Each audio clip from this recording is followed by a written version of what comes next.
What up, what up, what up? Welcome to another episode of 94 Feet with Coach JT. Please leave a like or a comment below as we continue to grow and just bring some dope people on the show and continue to grow this podcast. Today, for my football heads, for my youngsters, my old heads from the city, man, I got a dope treat for you today. Let me take my time as I read a little bit of this coach's resume.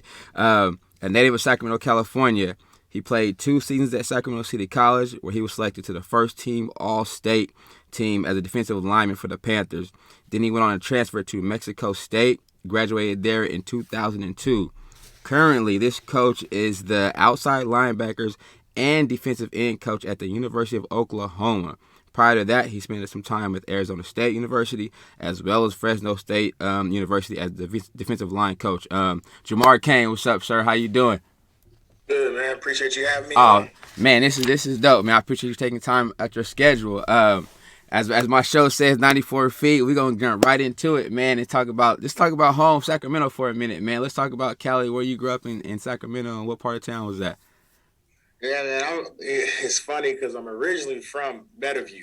Okay. Right? I grew up as a child in View, right there off of Matson by Mark Hopkins. Oh, yeah. Mark Hopkins Elementary School. So I went to a little Christian school right over there, all the way up to probably the 5th or 6th grade. So, like, if you originally ask me where I'm from, people would say you're from Meadowview. Mm-hmm. But parents moved out to Elk Grove area after the 6th grade. Then I went to Valley High School, and then kind of when Elk Grove, like Laguna was just becoming Laguna, you know what I mean? Yeah.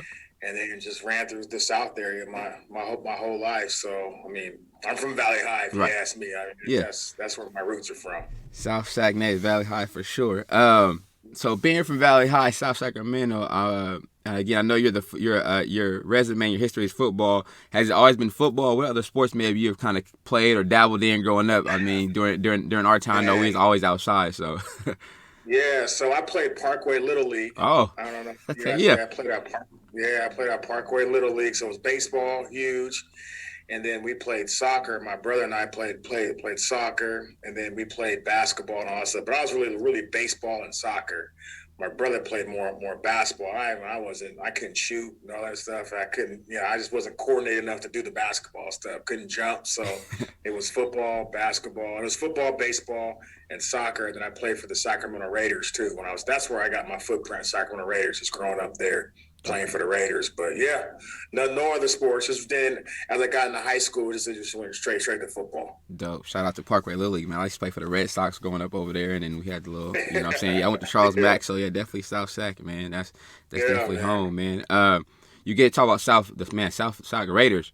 At that point in time, it was a movement. I mean, I can remember it was all gold and black all over South Sacramento. Getting to that field, like at that young age, who are some people you may have kind of looked up to or kind of looked like, okay, this is what I want to get into, or who kind of inspired you to pursue that football? At that time, my dad was taking me to a lot of high school games, and our Friday nights would be going to high school games, and I was in middle school at that point, so I would go and watch like the Ray Caruso of the world, the James Kidds of the world, especially being in the South area between Valley and Elk Grove, because they were really, really good. Ted Nwoke, I think I'm saying it right. He went to Valley, went to UCLA. Just a lot of those guys that kind of like shaped me. Then when I got into my freshman year of high school, I went to school with Jeremiah Farms, just looking up the Farms so much, man. And then Damon Wheeler, and those are the type of guys that really molded me into the guy that I am now, just football-wise, mentality-wise. We had such a good team back then at Valley High School that it was fun, man. And then, go out crosstown rival to Elk Grove. I mean, they had the quarterback Cable Davis, and Cheo Angel was there. And there were just so many good players throughout that came through that South area that it was back when I was coming out, there wasn't all these extra high schools. Like, if I come to Sacramento to recruit now, I got to spend a whole day in the South area. It was like 10 high schools, you know? Whereas back in the day, it was only Valley, Elk Grove, Florin, and then Laguna was just being built, and that was it. And all the kids all went to one high school. So it was different back then. That's why I don't think there's no true power in the Elk Grove area no more. There's too many high schools. It's too diluted now. Yeah, it's definitely tough. I remember those days. I said close friends with Aaron Raspberry. Went to church with him, and then his dad Raz. But Okay. you know what I'm saying, my family friend Zach Young went to Valley with you guys over there, and you guys were Yep. loaded, man. I remember going to a game. I don't even know, man. It was so crazy. Farms, all you guys. It was standing room only. It might have been an Elk Grove or it might have been a playoff game, but talk about that environment, man. Being in those games where it was like the whole city, the whole Sacramento South Side came out to those games. How was playing in that environment in high school for you as like a player? Was that something you kind of always imagined, or it wasn't thought of to be that big? Man, I imagined it, but I didn't realize like the movement that it was. It was such a movement back then because like we'd go to the mall, we go to Florida Mall with our jerseys on, and it was like we were superstars. Like Yeah. oh there goes Valley High, you know what I mean? Or we go to a sideshow or something like Yep. that. We got our Valley High Letterman jackets on. You know what I mean? So it was such a movement. Then you go to the games. And the JV, like, we like be in the stands for the JV game. You see, this game is getting packed. And then at halftime of the JV game, we go get dressed and we come out like, oh my God, look at all these people here. And it was so loud and it was just such a fun time.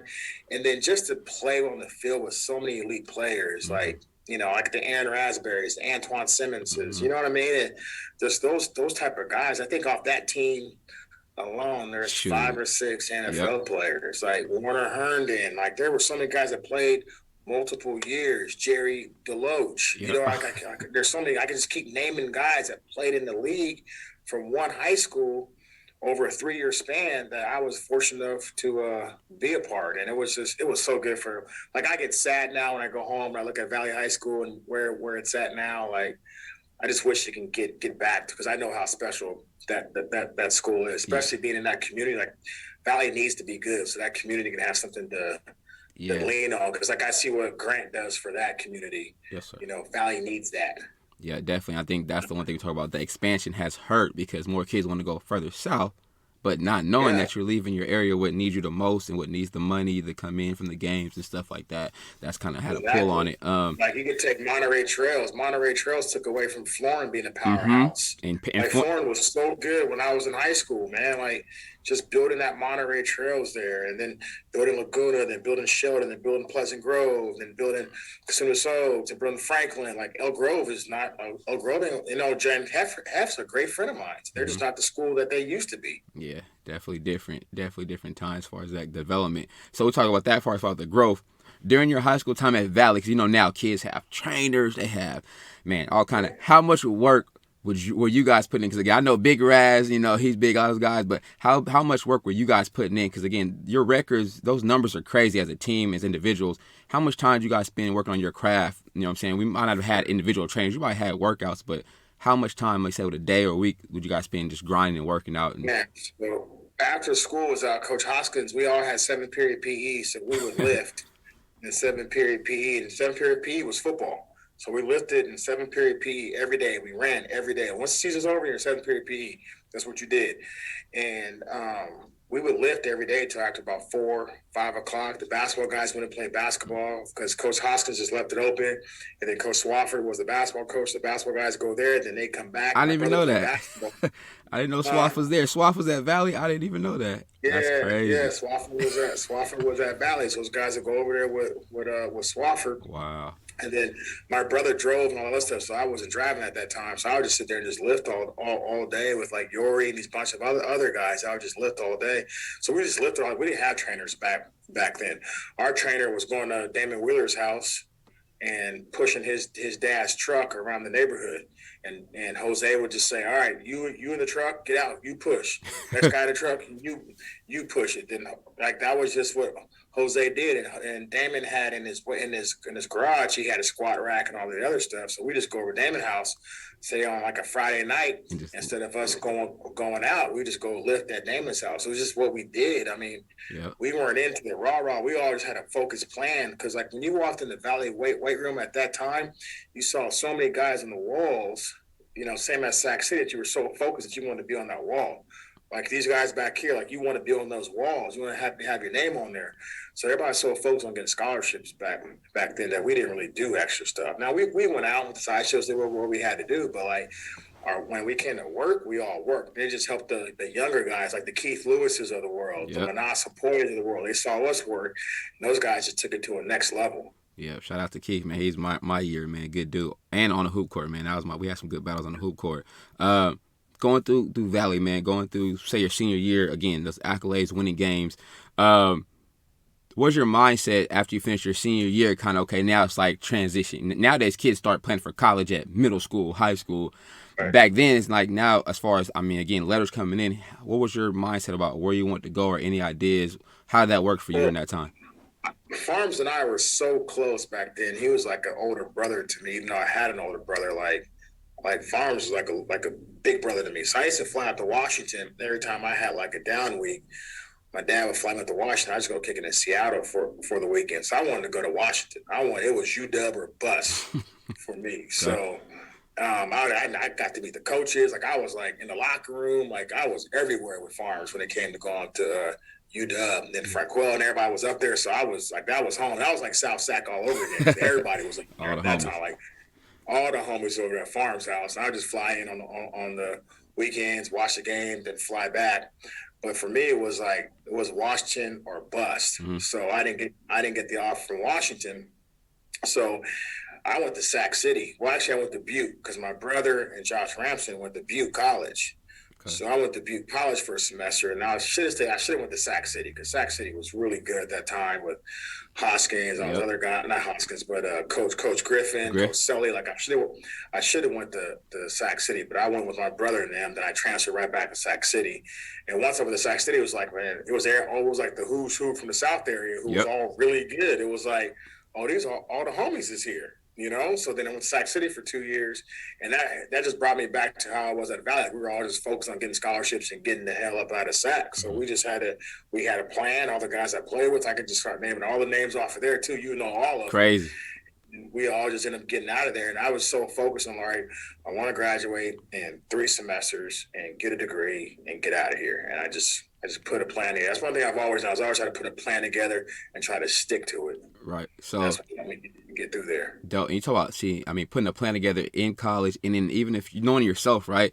How many? I would say you had to carry about anywhere from 15 to 18 units a semester, because you said in 3 semesters you had to put in some work. Yeah. So okay. Yeah, I was summer school. Putting in work. I was working. I was going to summer school. I was working at Cal Worthington Chevrolet. I don't know if you remember where that's at. Yeah. Franklin Boulevard and Florin Road. Yeah, Franklin Florin. Right there. I was right there. I'm working at Cal Worthington Chevrolet. I would get off of practice, go to Cal Worthington Chevrolet, wash cars, be the lot porter, get the cars all lined up, wash every car on the lot, and then go home, do my homework, and do it all over again. And on the weekends, I work 8 to 10 hour days on the weekend. Like somebody bought a car, I had to go detail it, clean it out, bring the old car from the front to the back. Like I was working, man, but I was so focused on just getting the heck out of Sac and just didn't want to be that guy that was just sitting around there like, oh yeah, I played at Valley in 96, 97. Like I just didn't want to be that guy, man. I wanted more. That's dope. That grind really, pay off is for sure. So you got out of Sac City. How many offers did your sophomore year at Sac City? How many offers came your way? Man, I had a bunch, man. I had anywhere from, I wanted to go to UNLV. I originally, I thought I was going to go to UNLV because my dad was living in Vegas at the time. And I was like, all right, it'd be cool. My mom and dad got divorced my senior year. My dad moved to Vegas. So I thought it would be pretty dope to go to UNLV. Dad can watch me play my last two years. But I was a mid-year graduate. And UNLV only had 2 scholarships for mid-year graduates. They was like, oh, you can go back to Sac City for one more semester and finish up and I was already done with my AA. Like, you can go back for one more semester, take some extra class, and you do come in the summer. I'm like, nah, I'm not doing that. So then it came down to Boise, San Jose, and New Mexico State. And at that time, Boise was just about to become Boise because Dirk Cutter was there. They went to their first bowl game. They were just about to blow up. But they brought me on the wrong weekend. It was snowing. I ain't never seen snow before. I was cold. I'm good. I had some chucks on. My chucks were soaking wet. Like I was over it, man. Like I'm not. Y'all brought me on the wrong weekend. They trying to hand me jackets and hey, we could put your shoes in the dryer. Like man, don't even touch me. So then I went to New Mexico State. Yeah. And their whole staff was black. Like the head coach was black. They had like 5 or 6 black coaches. I'd never seen that before. So I was like, man, this is different. And my grandpa at the time was like, man, you need to give that brother a chance. Because I was living with my grandpa because he's such an influential in my life. So he was like, man, you need to give that brother a chance. And I was like, you sure? Like, New Mexico State?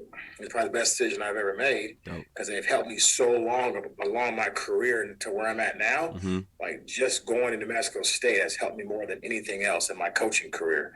And it was, I mean, for the one time I listened to my grandpa, and it all worked out. So, New Mexico State. Yeah, shout out to grandparents, man. Everybody value your grandparents. I always say that, man. They drop a lot of knowledge on us, man, for sure. So you go to New Mexico State, get your foot in the door. Just how was that experience getting in there, man? How was it for you?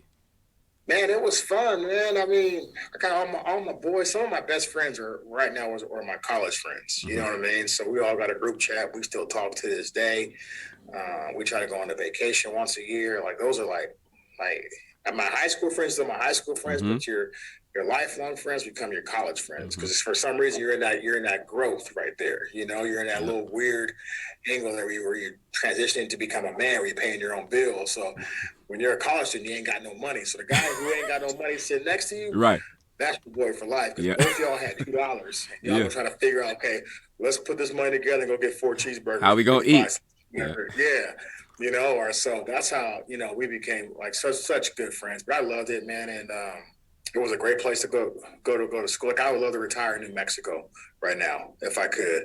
But the transition from JUCO to Division I football is tough. I just tell these kids this every day because you think you know it, and then you get here to college, it's like, nah, the playbook is thicker. The ante is bigger because now the wins and losses it's you know, that can cause a coach's job, especially at a school like Oklahoma. So it's just you got to be prepared for the step up. And the offensive linemen are bigger. And my first year I struggled because I wasn't prepared for it. Then my next year I said, okay, let me shut up. You don't know everything. Just listen and trust what these guys are saying. And I had a way better year my senior year. That's super dope. So just as far as that level up where you had to go through your senior year, give me a little bit of this. Describe what that day, that grind. Because I mean, I know playing Division I basketball, having to walk on, earn a scholarship. But what was it like for you as far as like how early were you up? How many practices you guys had? Because you're on their schedule. So tell me what that was like. Yeah. Man. Well, I just know our schedule around here. So our schedule there was like, you know, we practiced in the afternoon. At that time, like here, we do everything in the morning. So here, like, you got to get out. So there, we got up probably about 8 or 9. And once you step foot on campus, you're there till 7, 8 o'clock at night. So I would go to school from having 8 to like, all right, so let's say a 9 to 10, then a 10 to 11. Then I get my, 11 to 12, then 12 to 1. I go get a break. Then I got to go walk down to academics and put my 2 hours in a study hall. Then I got to go and get my treatment in. Then we got practice at 3:30 or 4. Then you're on the field till 6. Then you got to come back and do your academic stuff. Then throughout that stuff, you still got to eat. Like it was crazy. And my first year, I wasn't prepared for the schedule. And then what I learned when I got out of college, I missed the schedule because I was so used to somebody telling me where to be and how to go and how to eat and how to dress. So I missed the schedule. So that's what really affected me when I got out of college my first time. I tell kids, it's like, I can't wait to get the heck out of here, coach. No, that's fine, but you're going to miss the schedule because you're used to being on schedule your whole life. And now you've been told that you don't have a schedule no more. Like you're going to miss that. And that's what kids miss the most. That's right. At any point in time, let me ask you this. Did you think about coming home? Yeah, I did. I called one time, like, man, shit. And it's a natural thing. Like, well, this ain't working out, so I'm going to come home. And my mom was like, oh, you can come home, but you ain't coming here. And then my grandfather was an Olympian, and he went to UCLA. He was in the 52 Olympics. So I called him because, again, I was living with him at the time. And I called him. I was like, man, I'm thinking about coming home. Like, school's hard, blah, blah, blah. And he was like, well, everything, this is nothing that I've never been through. And he's like, remember, Jamar, I was doing this stuff in the 40s and the 50s. So imagine what I was going through as a black male. So what do you complain about? I'm like, all right, I better shut up and just nut up. Again, you gotta listen to your grandparents. You know what I mean? Yeah, he went through it through the hard times. Yeah, so, yeah. That's what's up. At New Mexico, any highlights? Give me a couple of highlights, big games, some memorable moments you had while you was there, man, that just stick out still to this day. Man, probably playing at Texas. That was pretty cool. How loud was that? Man, it was so. Actually, you know what? The best game was South Carolina, my very first college game. That's one I'll never ever forget. Lou Holtz, it was his first season there at South Carolina. They're on like a 20-game losing streak. It was so loud in there. I've never seen anything like that. Like, I'm coming out, I'm like, what the heck? Like, going to the SEC, into the belly of the SEC, your first game, like, that was ridiculous, man. So that's the one I'll always remember. Texas was out. Oh, it's cool, but it's like so loud you can't even hear it. You can't even think. Right. That's crazy. Like, you're like, what? So those were some really like nice highlights, man. Playing against Georgia, that was fun. I got so many, man, that I just cherish and just kind of like laugh and smile.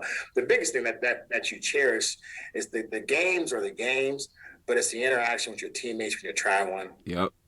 You're actually with your teammates when you're in the whole hotel. It's those little moments, or just like those little special moments that, like, maybe you're waiting to board the charter flight and y'all sitting around and sitting in a little circle and just talking crap to each other and getting on it. Like, those are the moments that stick with you longer than I think the games, because after a while it just becomes another game, and it's just a moment. But those stick in your mind where, if I call my boys, like, man, remember when I was getting on you, blah, blah, blah, this, and we all start laughing. So, yeah, those are the moments that stick with me the most. Definitely, for sure. I think I posted them on Instagram a while ago about, especially basketball players, those charter bus trips. We had to sleep across the rows. I said, man, y'all know nothing about that. We had to sleep across the rows for 4 or 5 hours, and just, you had to make it do, but then have people climbing over the seats. You had to just make do, man. But definitely that's dope. Yeah. So, finish up in New Mexico. Now, at this point in time, was it like you said, it was before it was UW or bus? After you go to Mexico, is it league or bus, or what's on your mind at this point after you finish up? As I got into New Mexico State, it was like a blessing in disguise. I had an afternoon class, so it went into position meetings. So I used to come right from class and had to go get dressed and go to practice field. So I missed my position meeting. So I had to, for that whole semester going into my senior year, spring and semester, because it was my major, they couldn't do anything about it. So I ended up having to go meet with the coaches in the coaches' offices for my position meeting. So I used to go sit in the coaches' meetings, and I would run my meeting with the whole defensive staff. So then that's when I started transitioning, like, maybe I want to coach. This isn't too bad. Mm-hmm. So probably about middle way of the second semester of my junior year, spring of my junior year, senior year, spring up before my senior season, junior year, I started transitioning and wanted to be a coach. So then it was like, all right, I want to transition to coaching, because I was with those guys all the time. And then they started having me over, and then they started offering me like, hey, Jamar, you should think about getting into coaching. It's a good profession. Like, you got a good temperament for it. So after I graduated, I was like, all right, I'm going to try to get into coaching. Okay. Like, that was kind of like, it was like kind of like, you know how like, it was like a blessing at the time. I didn't realize what the blessing that was happening then, but it was like, it was there. That's what got me into coaching. Okay, so they already put you that tunnel to that way.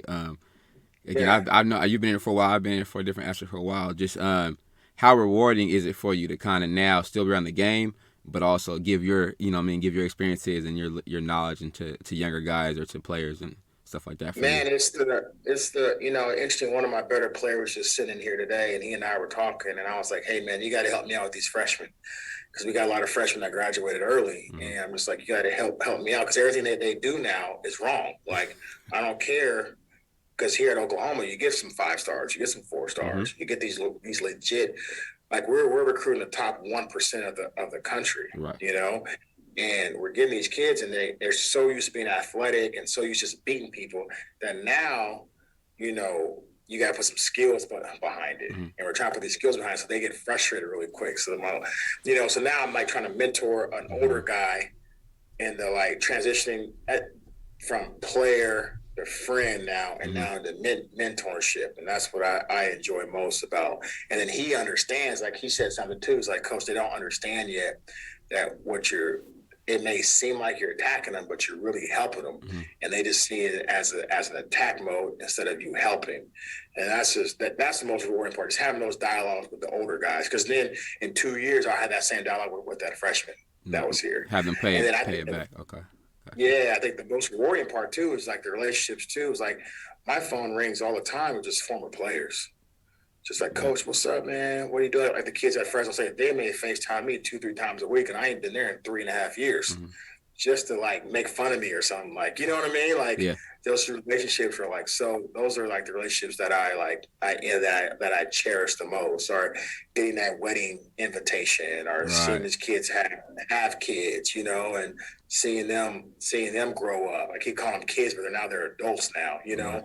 So those relationships that I cherish most, that are the most rewarding part of it. Super dope. I definitely agree with that too. How does any challenges though? Because again, we're being black males in the coaching world. As far as how much extra grind did you have to put in yourself? As far as it helped for the people from the coach from Esco giving you in the avenue, the tunnel. But how much off the clock did you have to put in yourself though to kind of make sure you're a mainstay? You know what I mean? Because I know, as we know, as teams go, as wins go, coaches our jobs are at will Right. employee pretty much. I mean, even if higher level different, you still get to get paid out to a certain extent, but lower level myself, whatever, we're at will employees. But how much extra work do you put in off the clock to be a better coach? Man, I just wanted to make sure that I came to work every day and I was a pleasant employee to be around. I want to be a pleasant person for the guys up on this third floor here. It's funny because a coach told me one time, don't be that guy in the building that when people see you walking towards them, everybody goes the other way. Fact. Don't be that guy, especially as a black male. We can't be that guy. We can't be the angry guy, because that's what people assume us to be. And then you got to pick and choose your battles. And I think I navigated that really well.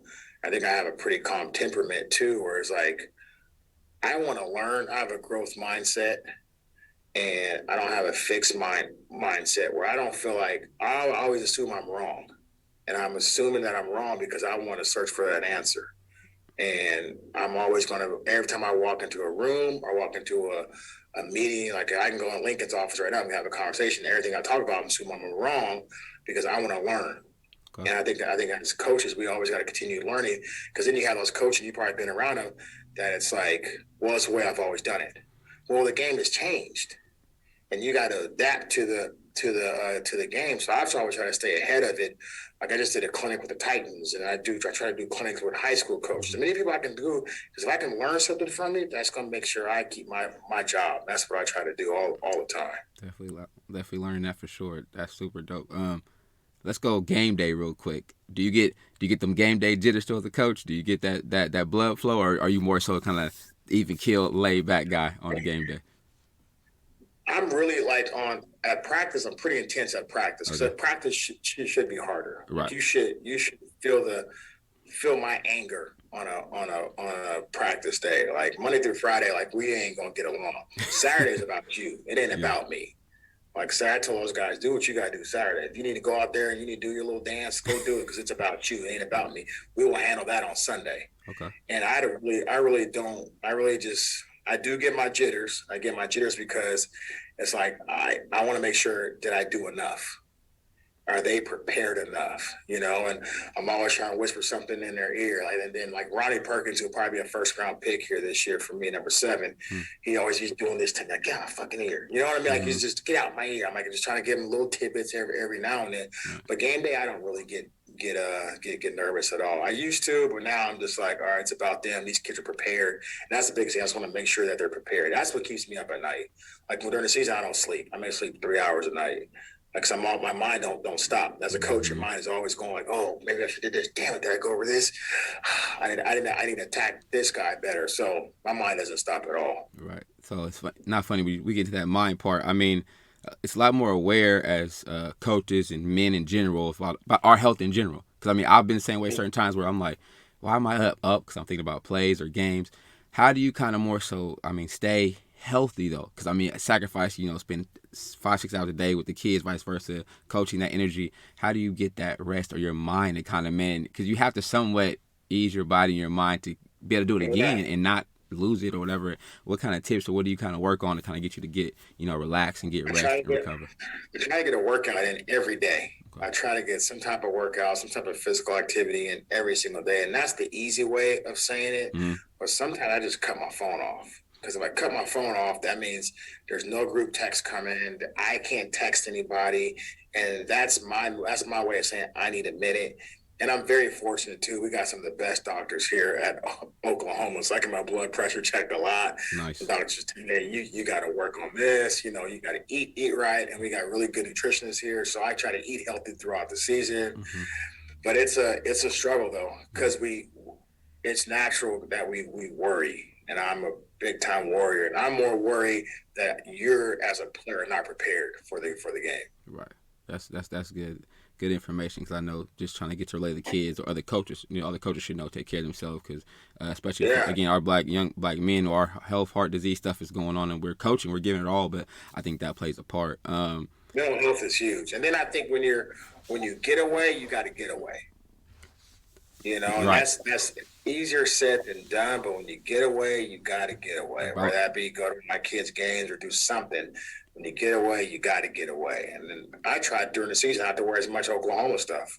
I still feel like I'm like, yeah. I mean, like if I go to the grocery store, I'm not wearing no Oklahoma stuff because I'm not a coach right now. I'm trying to get away from it. So I feel like when you get away, you got to get away from it. Nice. So you talked about the kids. Are they active in any sports right now? Are they out there or anything kind of going on? My daughter is a elite gymnast. She's really good. So she travels the country doing gymnastics meets. My son doesn't do sports, doesn't do football. He's more of a techie kid, which is fine because sports don't define him. I don't want him to think football defines him just because dad doesn't assume you have to do it. That's not how this thing works. Like, football is what was my avenue. It doesn't have to be your avenue. Sometimes these kids, especially young black males, feel like they have to please their dad. They have to play sports to define them. And sports don't define you at all. This is what helped me in my career and in my life. It doesn't have to help you. So whatever he wants to do, I'm good with it. I'm not going to be that dad, so you got to go play football. You got to play basketball. No, man, just be a good human. Just be a good person.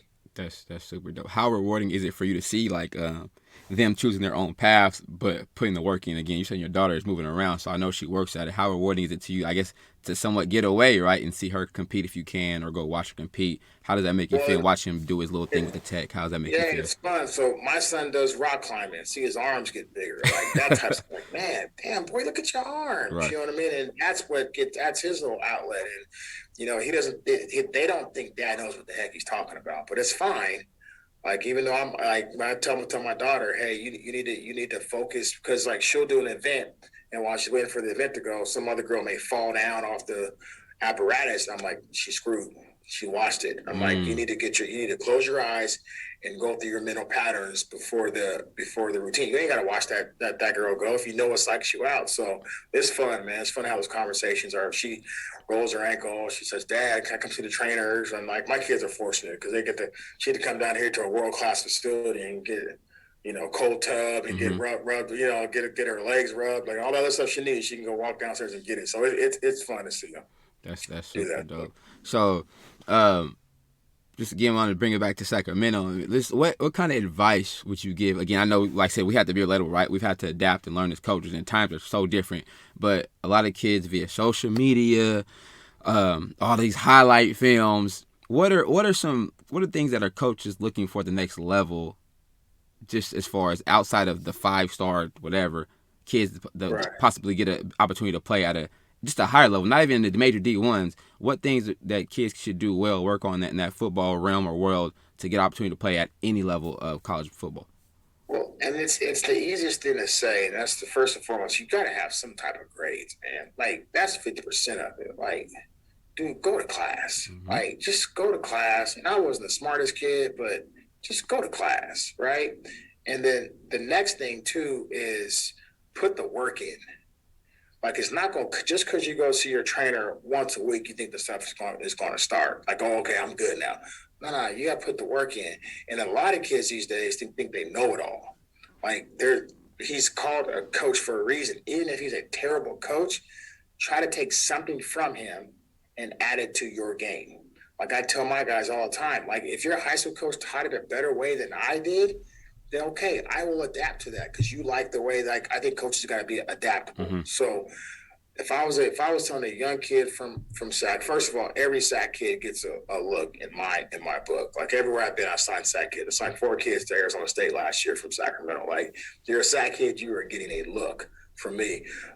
Go to class, put the work in, and don't stress out over recruiting, because recruiting stresses kids out, and it has you doing things that you should not be doing. And then whatever you post on social media will come back to get you. Like if you liking or retweeting the big booty girl, like I don't want to see that. You know what I mean? Like, or if you're that type of guy, go private. You know what I mean? Keep your stuff private, but just stay off of social media, because it just will get you in trouble more than you think it will. Yeah, I'm glad. Again, like I say, sometimes the unsung they hear, but I'm sure they got to hear it from somebody else, a higher source. So that's super dope. And again, I just want to just reiterate, man, I appreciate you. I mean, I've been following for a while, again, knowing from years, but now, again, talking to your bro, I think then when they hear this message again, I hope it resonates for them, man, because it's opportunities, right? It's about building bridges, and I'm big on communication, right? As far as never know who you cross, paths you may cross, because they may not know, you may not have OU on when you come home, but you could be walking to the grocery store, to the games, who you talk, watch what you say to people, always be respectful. I'll tell you a prime example. I was at another Look barbershop. That's where I go and get cut up from Rob. No, not Rob. Mark always cuts me, but it's Rob's shop. Yep. And I'm in there. I ain't got nothing on. Like I don't wear anything when I come home. And this kid walks in, and he's like stressed out over recruiting, and Mark and him don't tell who I am. And he and I just have an open dialogue, like, hey, you need to do this and do that about recruiting. He kind of looks at me like, what the hell do you know about recruiting? And I'm just like, don't worry about it. You know what I mean? Like, see? And that's what I'm saying. Like, you got to be humble enough to be able to listen. Like, I know he's trying to listen to Mark as Mark is cutting my hair, but you don't know who I am. And I'm trying to give you some tidbits of it. And it's funny because Mark was at that time, I was at Arizona State. Mark was like, you know that coach was at Arizona State. The kid was like you just don't know. You know what I mean? And it's just like, you got to be humble. Like I'm humble enough to know I don't know everything. I'm humble enough to know I need to listen. I think that's the biggest thing. Tell our kids, just listen first, and and I think they also have a struggle on how to, because again, if it's not through text messages, how to advocate for themselves. So they haven't been taught. So that's how we got to teach too, as educators. We got to coaches. That's a key word. He said, how do you become an advocate for yourself? And I think that's a good word, man. How do you advocate for yourself? Because you don't know how to advocate. Nobody's ever advocated for you, so you don't know. Like, okay, hey, maybe this guy's trying to help me out. Maybe this is. I don't know who this man is, but he's kind of interesting on what he's saying. I think that kid, I think Rob had called me coach. Like, coach, y'all gonna play LSU this year? And the kid looked at me like, oh, you coach? I'm like, yeah. He goes, where? I said, Arizona State. He's like, he kind of looked at me. You know what I mean? It was just like, yeah, man. Like, I look like a normal old ass man. You know what I mean? Never know, man. Don't judge a book, for sure. Sure. Man. So before we get out of here, though, I want to leave it for you with everything you got to say for the kids, for your city, for your school, whatever you want to do, man. The floor is yours, man. Nah, man, I appreciate you doing this for Sacramento, man. I think, like I said, that is home for me. My mom still lives out there. I'm thankful that I grew up on the South Side. I'm thankful because Sacramento shaped me who I am. I hate when people say, is that the Bay Area? Because it ain't the Bay. I'm thankful that we have people out there. Like, it's funny, we have our stereo system in the weight room, and I'll go put Mozzie on. And it's so fun to hear these kids rap on Mozzie songs. Hey, right. And they're yelling at me like, Coach, you don't know who that is? You don't know about Mozzie? I'm like, all right, that's cool. You know what I mean? Like, yeah. I'm from there. You know what I mean? Like Mozzie was a little thing when I was coming up. You know what I mean? So just to hear these kids and hear how Sac is on the map, and I just wish all these kids the best of luck, man. And you said it earlier, take care of your mentals, take care of yourself. And at some point, you got to be selfish and put yourself first, man. If I ever said that, I remember when I was excited if I was going to really go into college coaching, and my grandpa told me this, but again, he was like one of the smartest men I ever knew, man. He said, you can do whatever you want to do. You got to get in the car and go. And it didn't make sense at that time, but it makes so much sense now when I'm sitting in the room looking across from Lincoln Riley, or, getting calls from SEC schools trying to steal me from Oklahoma, or getting the calls from NFL teams saying, hey, we want you to come here. I'm like, nah, I'm happy at Oklahoma. You know what I mean? Or talking to the top 1% recruits in the country. Like, I'm so fortunate. I'm so lucky, but I'm still that same kid that was eating that Church's chicken right there on Mac Road in Valley High. You know what I mean? Yeah. I still go to the same barbershop. Yeah. I still used to go to, where I used to get my Dickies and my white T-shirts. You know what I mean? Yeah. Like the little spot over there by Albertsons. Yeah. Like, I'm still that same kid. I didn't forget where I came from. I never will. That's super dope, man. I appreciate you. And you got something on your hands, man. Your niece out here. Your niece is gonna be cold, man. I see her in the gym working. She gonna be tough, man. You got some special too on that side too. She gonna be cold. I tell Willie this all the time, man. Because Willie calls me and says, "Hey, what do I need to do when it comes to recruiting?" Mm-hmm. I'm like, "This is what you need to do." Then he don't listen, and then he'll come back a week later. She's trying to figure out an AAU team. And then he's like, you know what, I should have listened. And I'm like... We had to talk about it a week ago, too. And we talked, he was like, JT, give me the real, JT. I said, man, I got you, because it's like, you know what I mean, it's you got something special, but you got to be smart. It's about her, you know what I mean, for her best development. But, you know what I mean, we had to talk. And I tell him, too, it ain't about you. Sit your butt. That's why I go to basketball games. You want to stand up and make it about him. It ain't about you. Yeah. Sit back. Like, when I go to my daughter's meetings, I can easily get mad at her because I told her what to do. Mm-hmm. She don't do it. But it ain't about me in the moment. It's about her. Yep. Because I see the stresses that our kids have that their parents put upon them. Right. And, our job is to apply pressure, not apply stress. Because pressure you can control. Right. Stress you can't. And I tell kids that all the time. Like, my job is to apply pressure. If I'm yelling at you, I'm applying pressure, not applying stress. Okay. Like, I can't. Stress is like me telling you have to get 15 sacks or we will not win a national championship. Yeah.